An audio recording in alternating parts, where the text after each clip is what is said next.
Hey, Bashar. And to you, good day. I love you.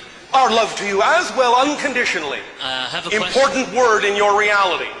Unconditionally. Yes. It doesn't mean I love you unconditionally except for this one condition. Thank you. Proceed. I have a question about following your joy and bliss compared to karmic debt.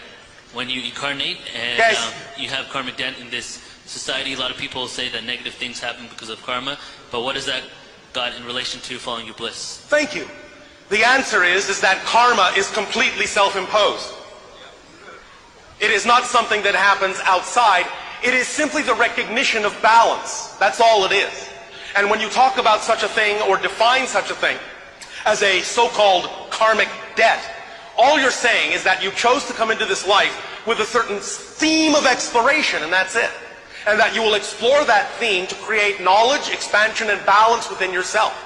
It is not coming from something that you did some other place, some other time, because remember, all lives exist now. Everything exists now. There is only now. Look around, ask yourself, what time is it? Now, always. It will never be, oh, it's the past. Oh, wait a minute, it's the future. No, it's always now. That means every other life is actually coexisting simultaneously with this one. So if you make a cross connection to another life, to an experience in another life, you're making that connection from this one now in order to download information or cross-connect experiences to serve you in the theme you chose to explore in this life, while at the same time all the other lives are doing the same with you, pulling from you and gaining experience from you that they need to apply in the themes they chose to explore in those lives. So karmic debt is really nothing more than the recognition that when you choose a particular life, you are crystallizing a certain set of ideas that represent your theme of exploration. So it may seem in a sense to be somewhat predestined, but it is very loose as a destiny. It is likened to the idea of saying, you will travel down this hallway. That hallway represents that theme, that life. But how you travel down that hallway is up to you. You are not in any way, shape, or form locked into a certain expression in that hallway, except to travel down that hallway. And that's it. If you want to walk, if you want to run, if you want to meander, if you want to walk upside down, you want to open every door or just go straight to the end, that's up to your free will in combination with the destiny of the hallway you chose in this physical reality. And in combination, those things have been referred to as karmic debt.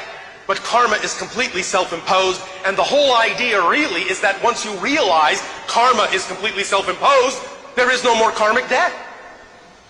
Does that make sense?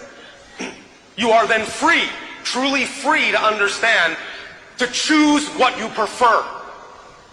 So the so-called karmic debt is simply a recognition that there may have been times when you chose things that are out of integrity, chose things that are out of alignment with your true self, and now you are choosing some way, shape, or form to balance that act. But karmic debt has a very strong definitional implication in your society that makes it sound like something that is very difficult to change. And all it is the recognition that you have the freedom to choose.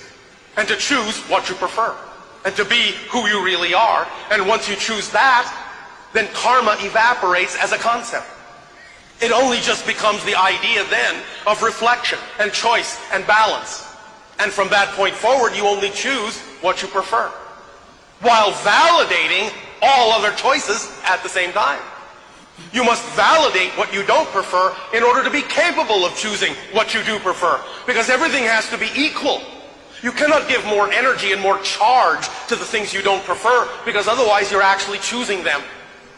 So the idea is that when all choices, negative and positive, are valid, are equal, are beautiful as choices, then you can choose what you prefer without invalidating what you don't. And sometimes you even use the idea of what you don't prefer to more clearly illustrate what you do. So you can bless the idea of the things you don't prefer, because they teach you more and more. By teaching you who you are not, they teach you who you are. Make sense? Does this answer your question? Yes, yes, yes? All right, thank you.